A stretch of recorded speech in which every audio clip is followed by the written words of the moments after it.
చల్పండి debate news పెంచుకి స్వాగతం. రాష్ట్రంలో జరుగుతున్న తాజా పరిణామాలు, వాటి వెనక ఉన్న వాస్తవాలు మాట్లాడేందుకు ప్రస్తుతం మనతో పాటు ఉన్నారు పురుషోత్తం రెడ్డి, రాజకీయ విశ్లేషకులు. నమస్తే అండి. నమస్తే సార్. ఈ జగన్ కి సంబంధించినటువంటి దాంట్లో ప్రధానంగా ఇంతకాలం ఫేస్ చేసినటువంటి కేసు వివేకానంద రెడ్డి గారి హత్య కేసు. ఆ కేసులో సునీత జగన్ భారతీయుల్ని విచారించాలని వేసినటువంటి పిటిషన్ ని తోసిపుచ్చడం అన్నటువంటి దాన్ని ఎలా చూస్తారు? ఖచ్చితంగా ఇది నైతికంగా జగన్మోహన్ రెడ్డి గారికి ఒక ఊరట లభించే అంశం. మామూలుగా ఊరట అనే పదం కేసు నుంచి ఉపశమనం ఇస్తే అవసరం. ఇది ఉపశమనం కానీ పొలిటికల్ ఉపశమనం. అంటే నేను అనునిత్యం ఈ కేసుకు సంబంధించి బహుశా అవినాష్ రెడ్డి గారు ఆ కేసులో ఆరోపణలు ఎదుర్కొంటూ విచారణకు హాజరయ్యారు. ఆ రోజు నుంచి లేదా దానికి ముందు నుంచి సునీత గారు కానీ లేకపోతే శర్మిల గారు కూడా 2024 సార్వత్రిక ఎన్నికల్లో ఇది ఒక అజెండాగా చేర్చారు. అంటే ఎవరైతే వివేకానంద రెడ్డి గారు చంపారని ఆరోపణలు ఎదుర్కోవడం, ఆరోపణలు చేస్తున్నారో వాళ్ళకి జగన్మోహన్ రెడ్డి అండదండలు ఇస్తున్నాడు అనే ఒక విమర్శని చేస్తూ వచ్చారు. ప్రైవేట్ టాక్ లో వారు ఒక కీలక పాత్ర వహిస్తున్నారంట వరకు వెళ్ళిపోయినారు. వీడియో ఫిలిం కూడా ఒకటి మనం చూసాం. వైఎస్ భారతి గారిని ఉద్దేశించి కానీ ఇట్లా చేస్తూ పొలిటికల్ అలిగేషన్ ఆధారంగా ఇతర అంశాల ఆధారంగా చేస్తూ వచ్చారు.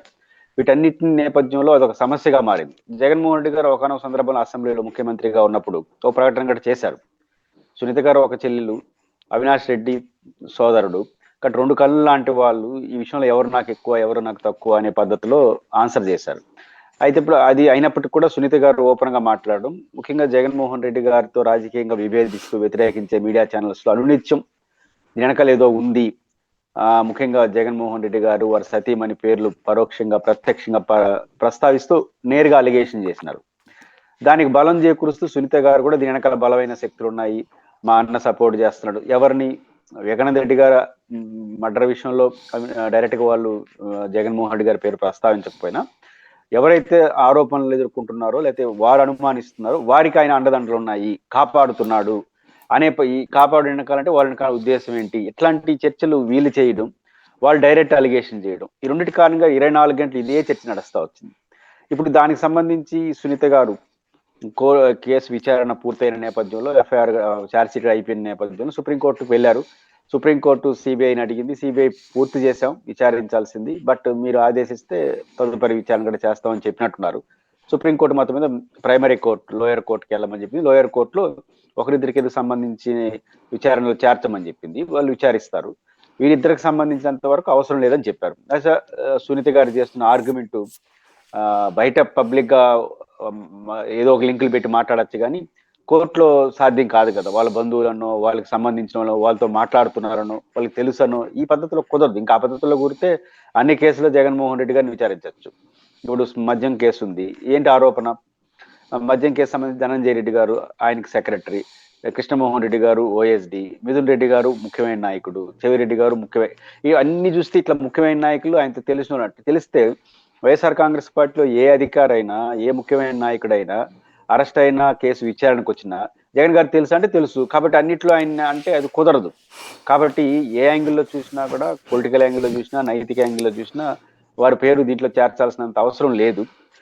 దాన్ని రాజకీయం చేసినారు. ఇప్పుడు కోర్టు అది అవసరం లేదు అన్నారంటే ఒక నైతిక స్థైర్యం. రేపు వాళ్ళు మాట్లాడినా కోర్టే మిమ్మల్ని నిరాకరించింది, విచారణకే నిరాకరించినప్పుడు ఇంకా తప్పెలా చేసినట్టు అవుతారని చర్చ రావడానికి నైతికంగా ఇది ఒక మంచి ఉపశమనంగానే భావిస్తాను.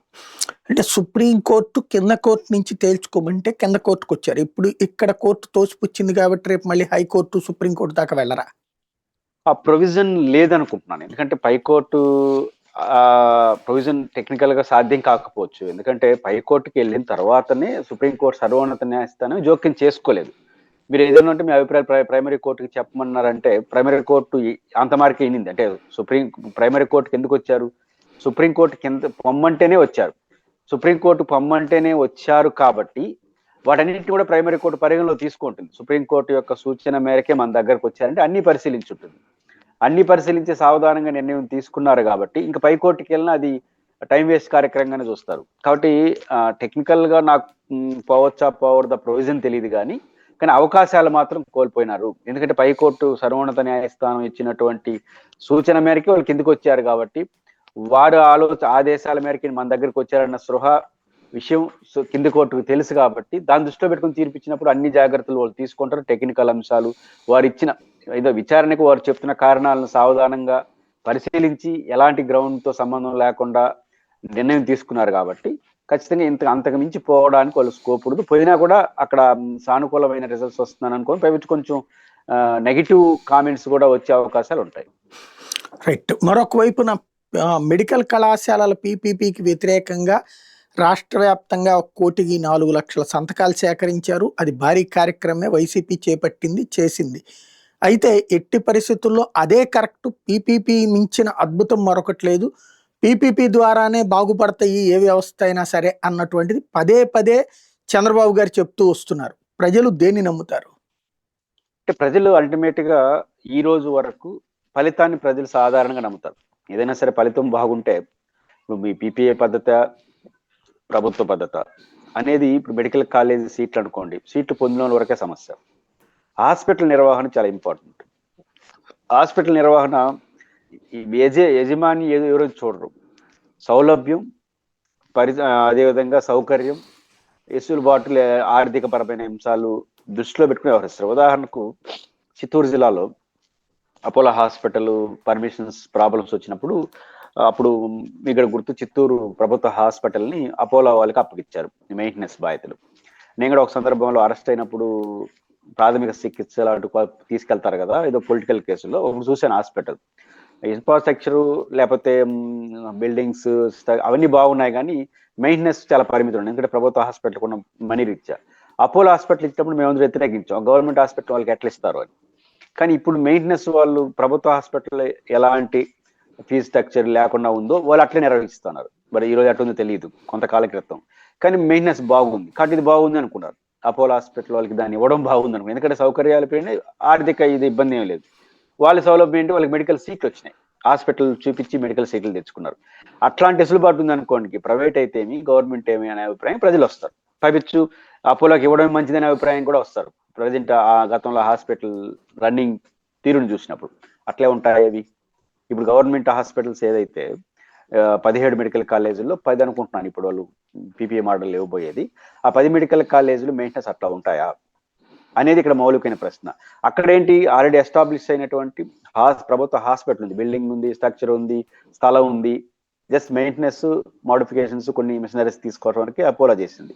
ఇక్కడ ఏం చేయాలి, హాస్పిటల్ నిర్మాణం చేయాలి, మెయింటెనెన్స్ చేయాలి. ఇంత ఖర్చులు ప్రభుత్వం ఈ ప్రైవేట్ రంగంలో వాళ్ళు పెడతారా? ఇక్కడ మౌలికమైన ప్రశ్న ఏంటంటే, జగన్మోహన్ ప్రభుత్వం నుంచి ప్రైవేటీకరణ అనగానే ప్రజల్లో వ్యతిరేకత వస్తుంది. ప్రైవేటీకరణ పట్ల నెగిటివ్ అభిప్రాయం ఉంది. ప్రైవేటీకరణ అయిపోయిన తర్వాత వేరే విషయం. అయిపోయిన తర్వాత దాంట్లో అది ఎట్లా రన్ చేస్తుంది, సౌకర్యాలు ఎలా కల్పిస్తుంది అనే దాన్ని బట్టి భవిష్యత్తు ఉంటుంది. ఇక్కడ ప్రాబ్లం చంద్రబాబు గారికి ఎక్కడ వస్తుంది, ఇప్పుడు 10 మెడికల్ కాలేజీలు అయితే అండర్ కన్స్ట్రక్షన్ లో ఉందో అవి కన్స్ట్రక్షన్ అయ్యి ఫీల్డ్లోకి వచ్చేసరికి సమ్ టైం పడుతుంది. అది 2 ఏళ్ళు పట్టొచ్చు, 3 ఏళ్ళు పట్టొచ్చు. కానీ ఆయనకి ఎన్నికలు వచ్చేస్తుంది. ఆయనకి ఈ వాదన కొనసాగుతుంది, ప్రైవేటీకరణ అమ్మేస్తున్నారు. ఖచ్చితంగా ప్రైవేట్ అంటే వ్యక్తులు వస్తారు. ఆ ప్రైవేట్ వ్యక్తులు ఎవరో XYZ వచ్చారనుకోండి, దానికి ఇంకా తెలుగుదేశం పార్టీ అనుబంధం వచ్చినా సరే ఇంకా ఇది తీవ్రత అయిపోతుంది. కాబట్టి ప్రైవేటీకరణ జరిగినట్టు వరకే ఈ 2 ఏళ్ళు 3 ఏళ్ళు జరుగుతుంది, అంటే వచ్చే ఎన్నికల వరకు. అప్పుడు ప్రైవేటీకరణ కనిపిస్తుంది తప్ప ప్రైవేటీకరణ ద్వారా ఏర్పడిన హాస్పిటల్లో సౌకర్యాలు మంచి చెడ్డలు ఎవరికి కనపడవు.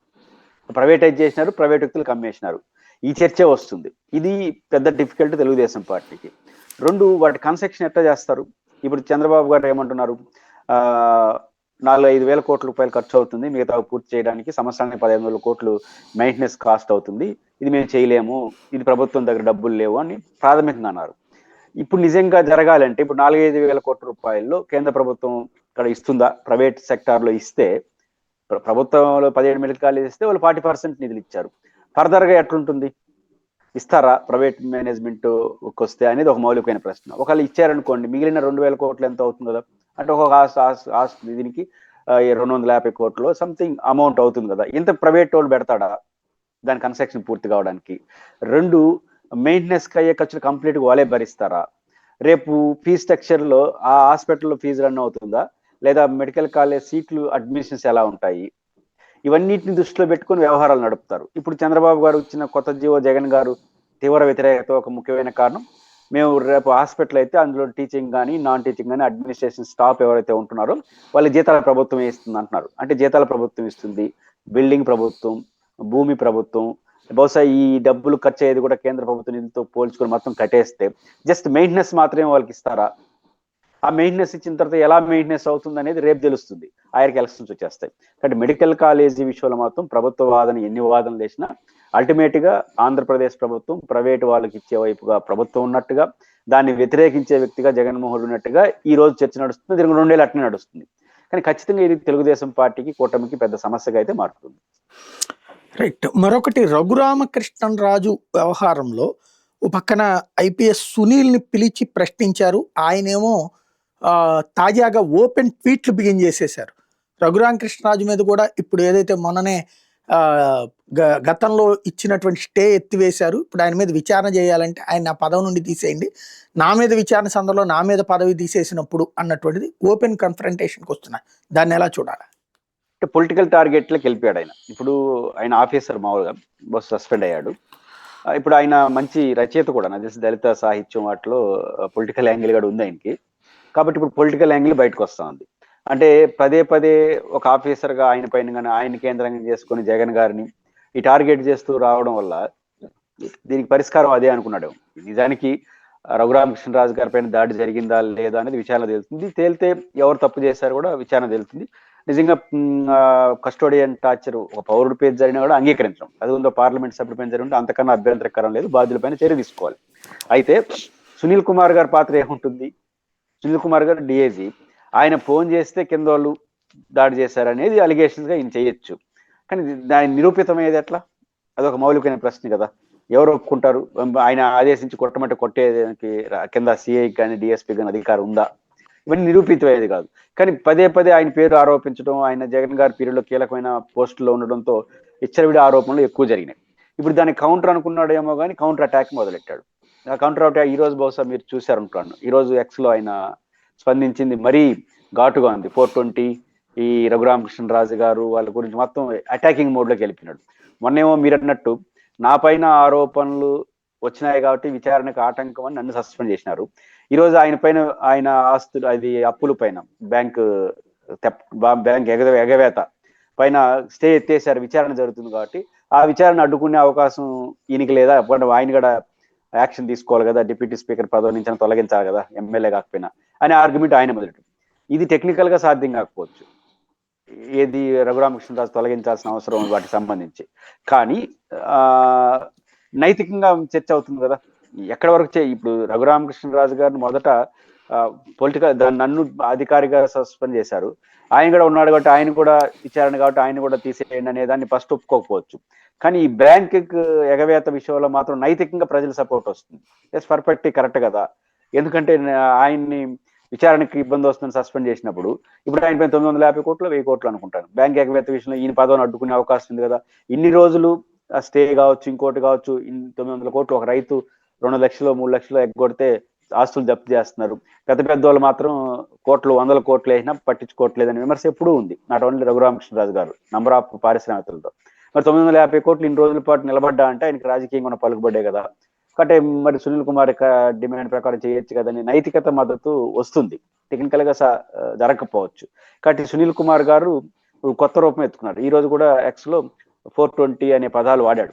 అంటే ఆయన గురించి వాడుతూ చాలా ఘాటైన పదజాలాలతో విమర్శించారు. దాని అన్నిటికీ బహుశా ముఖ్యమంత్రికి ట్యాగ్ చేస్తున్నాడు సునీల్ కుమార్. అంటే పొలిటికల్ ఫైట్కి వెళ్ళిపోయాడు, లీగల్ ఫైట్ నుంచి పొలిటికల్ ఫైట్కి వెళ్ళాడు. ఇది భవిష్యత్తులో మరింత తీవ్ర రూపం దాల్చే అవకాశాలే కనిపిస్తున్నాయి. రైట్. ఇక్కడ రఘురామకృష్ణరాజు అయితే మామూలుగా ప్రతి అంశం మీద స్పందిస్తుంటారు. ఇప్పుడు తన కేసు గతంలో స్టే వచ్చినప్పుడు న్యాయం గెలిచింది అన్నటువంటి తరహాలో కూడా మాట్లాడుకొచ్చారు. ఇప్పుడు ఆయన నోరు మెదపట్లేదు. ఇప్పుడు ఏదైతే సుప్రీంకోర్టు తనే విధించిన స్టే తనే వెకెట్ చేసినటువంటి సందర్భంలో బ్యాంకులకి సంబంధించి అప్పు తీసుకోవడం ఒక ఎత్తు, ఆ అప్పు తీసుకున్న సొమ్ముని మళ్ళీ డిపాజిట్ చేసి దాని మీద మళ్ళీ అప్పు తీసుకోవడం ఒక ఎత్తు, ఈ వ్యవహారంలో డబ్బులు రీపే చెయ్యకపోవడం ఇంకొక ఎత్తు. దీన్ని విషయంలో ఆయన సమాధానం చెప్పాల్సిన అవసరం ఉందంటారా లేదంటారా? నిస్సందేహంగా ఫైనాన్స్ కోర్టు తీసుకుని ఎందుకు స్టే ఎత్తేసింది? సాగర్, బేసిక్ గా ఫైనాన్స్ అఫెన్స్ వచ్చినప్పుడు సుప్రీంకోర్టు ఇచ్చిన మార్గదర్శకాలు ఏంటంటే సాంకేతిక కారణాలు. మీకు చంద్రబాబు నాయుడు గారు స్కిల్ కేసులో కూడా తప్పొప్పులు పక్కన పెడితే 17 ప్రకారం గవర్నర్ అనుమతి తీసుకోలేదు, ఇట్లాంటి సాంకేతిక అంశాలతో క్వాష్ చేయమని చెప్పి వాళ్ళు వెళ్ళినప్పుడు ఆంధ్రప్రదేశ్ హైకోర్టు జడ్జి గారు అనుకుంటాను ఒక వ్యాఖ్య చేశారు. సుప్రీంకోర్టు జడ్జి కూడా ఆ విచారణ సమయంలో చేసిన వ్యాఖ్య ఏంటంటే, ఈ సాంకేతిక కారణంతో మొత్తం కేసుని కొట్టేయమనడం ఎట్లా కరెక్ట్ అని కోర్టు చాలా సూటిగా అడిగింది. ఫైనాన్స్ అఫెన్స్ వచ్చినప్పుడు ఫైనాన్స్ అఫెన్స్ లో అలిగేషన్స్ పైన ఏమన్నా టెక్నికల్ గా తప్పు ఒప్పులు ఉంటే స్టే ఇవ్వడం, బెయిల్ ఇవ్వడం కోర్టులు పరిశీలించాలి. కానీ కేవలం సాంకేతిక అంశాల్లో వారు అనుమతి తీసుకున్నారా లేదా, వీరు అనుమతి తీసుకున్నారా లేదా, టెక్నికాలిటీస్ ఆధారంగా కేసునే కొట్టేయడం సాధ్యం కాదు.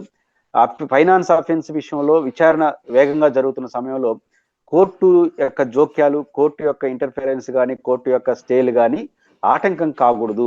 కోర్టు ఇచ్చే ఆదేశాలు విచారణను వేగవంతం చేయించాలి తప్ప దాన్ని వెనక్కి ప్రయత్నం, ఎందుకంటే ఫైనాన్స్ అఫెన్స్ అనేది చాలా నేరమైంది అని అనేక సందర్భంలో సుప్రీంకోర్టు చెప్పింది. కాబట్టి చాలా విషయాల్లో బెయిల్స్ రాకపోవడానికి కూడా కారణం అది. మరి ఇట్లా ఇది ఫైనాన్స్ అఫెన్సే కదా, 950 కోట్ల రూపాయలు తీసుకున్న మాట వాస్తవం, అప్పు తిరిగి చెల్లించలేదు, దాని మీద వడ్డీ దాన్ని మళ్ళీ డిపాజిట్ చేయడం, మళ్ళీ తీసుకోవడం, మళ్ళీ ఇప్పుడు సింపుల్గా ఏం చెప్తున్నారు, సదరు కంపెనీలు లాస్ లో ఉన్నాయో ఇట్లాంటి ముందుకు తీసుకొస్తారు. ఇది దేశం అంతా జరుగుతున్న చర్చ. కాబట్టి అట్లాంటప్పుడు సదరు కంపెనీలు రాసినప్పుడు సమ్ ఎక్స్ రఘురామకృష్ణరాజు గారు కావచ్చు, ఇంకోరు కావచ్చు 1000 కోట్లు తీసుకుంటారు. ఏ సంస్థ పేరుతో తీసుకుంటారో ఆ సంస్థ నష్టాల్లో ఉండొచ్చు, లేకపోతే ఇంకోటి కావచ్చు.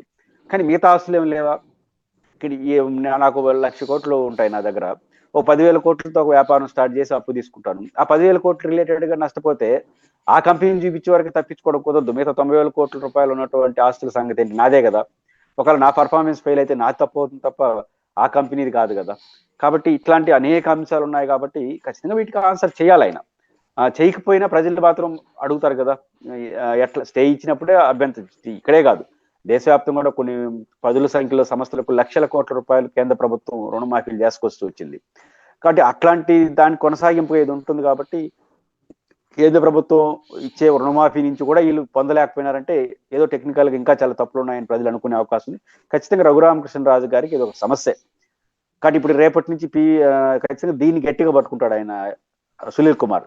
ఎందుకంటే ఆ కేసుతో రాజకీయం చేసినారు కాబట్టి ఈ కేసు ముందుకు తీసుకొచ్చి మీరు నాతో గురించి మాట్లాడవని టార్గెట్ లోకి వెళ్తారు. ఖచ్చితంగా ఇది రఘురామకృష్ణరాజు గారికి ఈ టైంలో, అంటే ఈ కస్టోడియన్ టార్చర్ కి సంబంధించిన సునీల్ కుమార్ విషయంలో వేగం అవుతున్న దశలో ఈ సుప్రీంకోర్టు ఇచ్చినటువంటి తీర్పు అన్నది ఖచ్చితంగా రఘురామకృష్ణరాజుకి not only this case, already political గా కూడా ఆయన కొంచెం అసౌకర్యంగానే ఉంటుంది.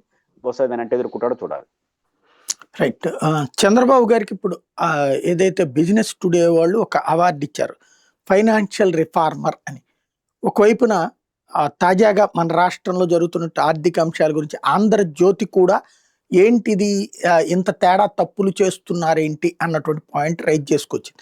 అంటే అధికారులు తప్పులు చేస్తుంటే సరిదిద్దుతున్న రిఫార్మరా, రాష్ట్ర ఆర్థిక వ్యవస్థ జగన్ విధ్వంసం చేస్తుంటే దాన్ని మార్చి సంస్కరిస్తున్నటువంటి రిఫార్మరా? ఎందుకంటే పదే పదే బాబు గారు చెప్తున్నారు, విధ్వంసం జరిగితే దాన్ని బాగు చేస్తున్నా, దారికి తెస్తున్నా, దాన్ని ఎలా చూడాలి?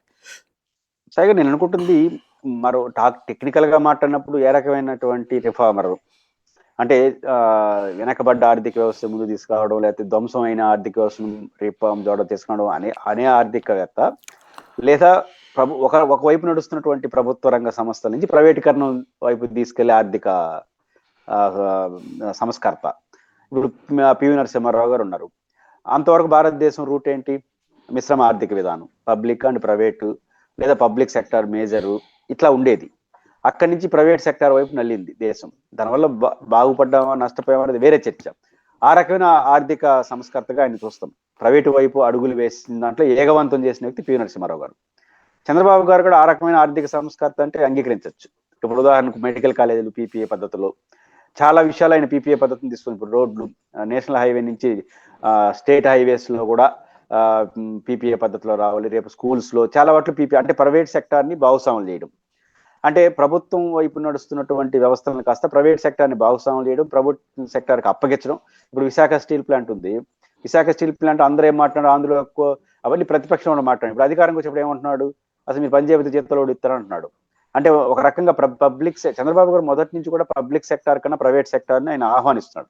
ఆ రకమైనటువంటి రిఫార్మర్ అనే విషయంలో ఆయన 100% ఎలిజిబిలిటీ, దాంట్లో డడే లేదు. కానీ పైకి చెప్తున్న మీరు చెప్తున్న క్వశ్చన్లో వస్తున్నప్పుడు అది ఎట్ట అవుతుంది? ఇప్పుడు జగన్మోహన్ రెడ్డి గారి విధ్వంసం ఎందుకు విధ్వంసం అంటే ఆయన అప్పులు తీసుకొస్తున్నాడు, పరిధులు దాటి అప్పులు తీసుకొస్తున్నాడు, పప్పులు బెల్లాలాగా బంచేస్తున్నాడు. అదే టెక్నికల్గా ఆలోచిద్దాం.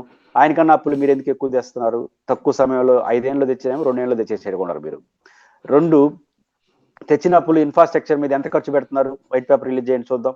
జగన్మోహన్ రెడ్డి గారు ఇన్ఫ్రాస్ట్రక్చర్ ఎంత పెట్టాడు? తెచ్చి ఒకవేళ అప్పులు తీసుకొచ్చారు, ఎంత దేని మీద పెడుతున్నారు? జగన్ గారు 3,000 వెల్ఫేర్ దానికి ఇస్తే మీరు 4,000 ఇస్తున్నారు.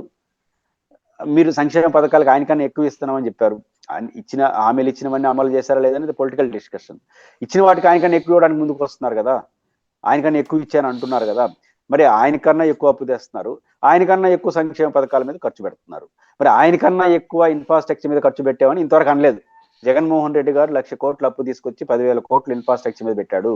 నేను 1,50,000 కోట్లు తీసుకొచ్చి 20,000 కోట్లు పెట్టాను అని చెప్పగలిగే పరిస్థితిలో ప్రభుత్వం ఉందా? నాకున్న అవగాహన మేరకు, నాకు ఆ లెక్క తెలియదు కానీ జగన్మోహన్ రెడ్డి గారు చివరి ఆర్థిక సంవత్సరంలో 23-24 ఆర్థిక సంవత్సరంలో ఇన్ఫ్రాస్ట్రక్చర్ మీద పెట్టిన ఖర్చు, సహజంగా సాయి గారు ఎలక్షన్ ఇయర్లో ఇన్ఫ్రాస్ట్రక్చర్ మీద తక్కువ పెడతారు, ఆకర్షణీయ పథకాల మీద ఉంటుంది, ఎందుకంటే ఎలక్షన్ ఎదుర్కోవాలి కాబట్టి.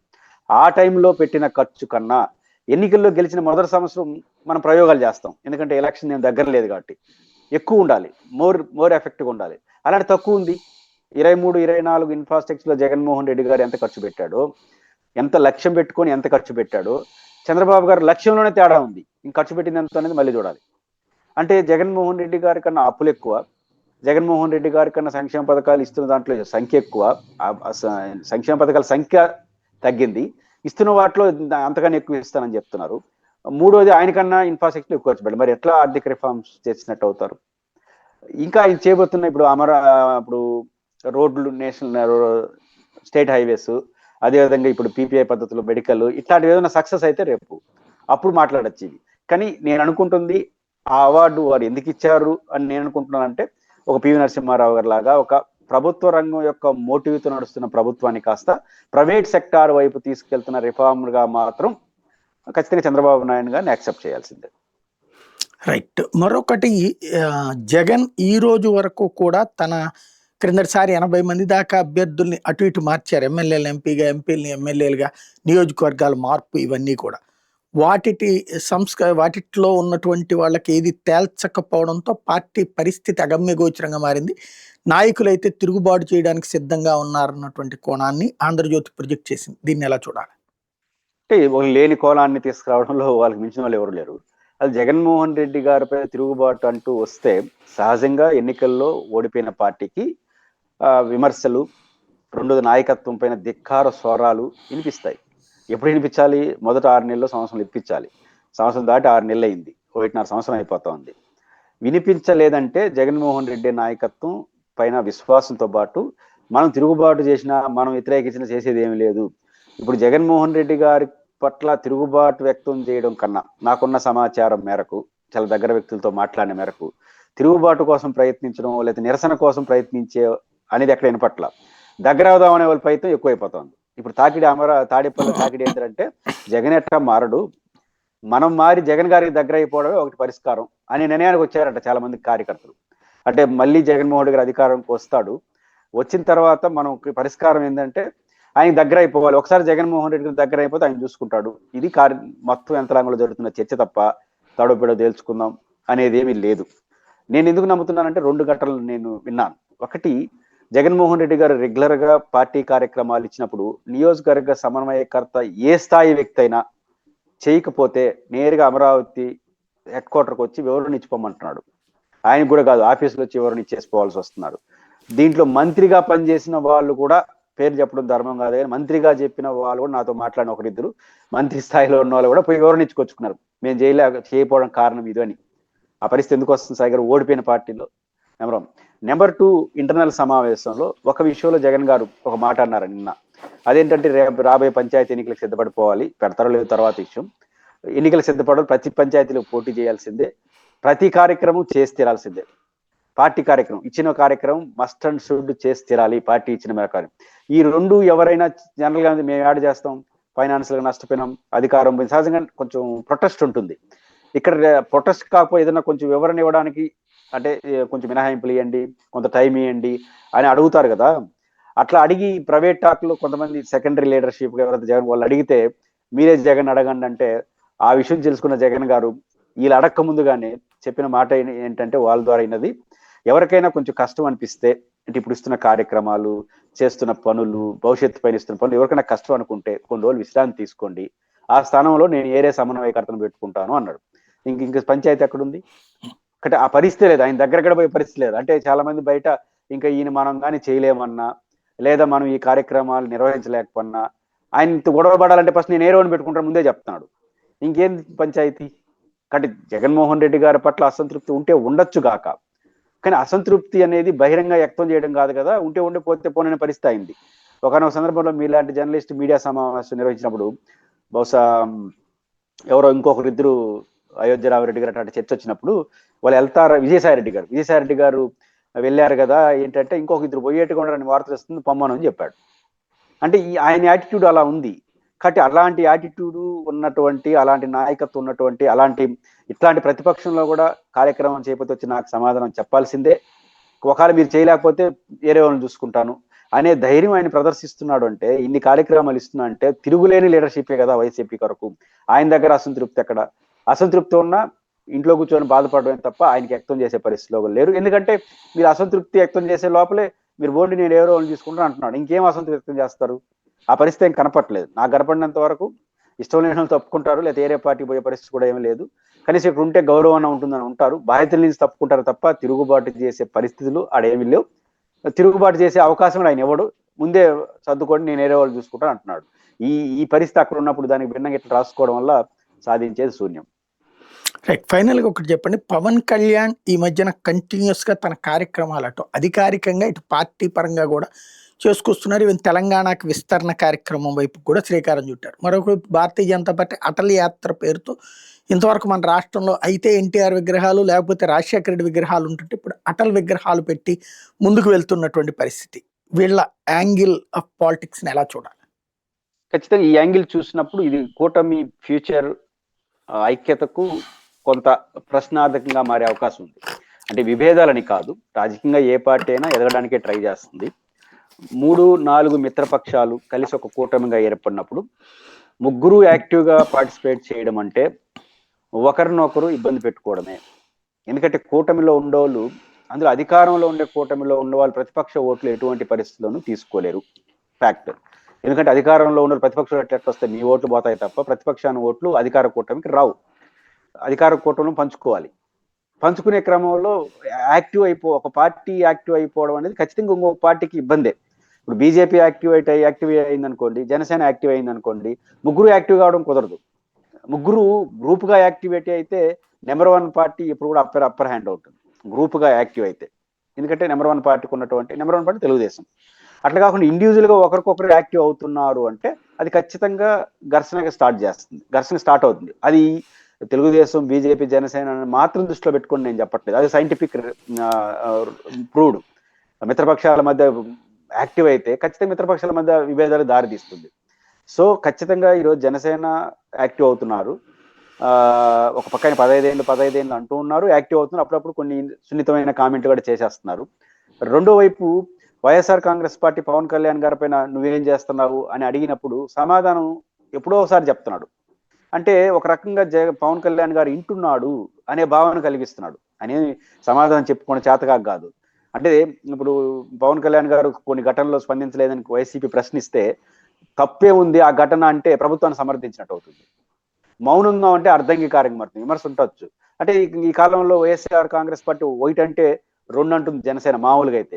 ఈ కాలంలో కొన్ని విమర్శల్ని పట్టించుకోకుండా పక్కకు పోతోంది. ఇది మేము పట్టించుకోము అని అనొచ్చు, కానీ దాని వెనకాల అంతర్లీనంగా దాన్ని సమర్థించి ప్రభుత్వాన్ని సపోర్ట్ చేసే పరిస్థితిలో కనపట్లేదు. ఇంకా బీజేపీ వాళ్ళు అయితే మరీ విచిత్రం. వాళ్ళు మిత్రపక్షం అని ఎప్పుడు తెలుస్తుందంటే కలిసి ఏదన్నా ఒక చోట కలిసినప్పుడు ఫోటోల్లోనో లేదా పదవులు డిసైడ్ చేసేటప్పుడు మా వాటా ఏంటి అనేది తప్ప ఈ ప్రభుత్వాన్ని ఎవడెన్ని విమర్శలు చేసినా ఈ ప్రభుత్వం పైన ఎన్ని విమర్శలు చేసినా ఇది మా ప్రభుత్వమా కాదా అని అనుమానం బీజేపీ మాకేం సంబంధం లేదు ఈ ప్రభుత్వంతో అన్నట్టు వాళ్ళు బిహేవ్ చేస్తున్నారు. ఎప్పుడో ఒకసారి ప్రధానమంత్రి వచ్చినప్పుడు మాట్లాడుకోవడం, ఒకరినొకరిని సమర్థించుకోవడం తప్ప బ్రాడ్ గా రోజువారీ జనసేన అన్నప్పుడప్పుడు కలుసుకుంటా కానీ కలుసుకోవట్లేదు. ఎక్కడ లోకల్ లీడర్ తప్ప బీజేపీ అయితే మరీ న్యూట్రల్ గా ఉంటుంది. ఈ ప్రభుత్వం పైన వచ్చే ఏ విమర్శకి ఎత్తినేసుకుని సమాధానం చెప్పట్లా ఒకరిద్దరు బీజేపీ నాయకులు తప్ప.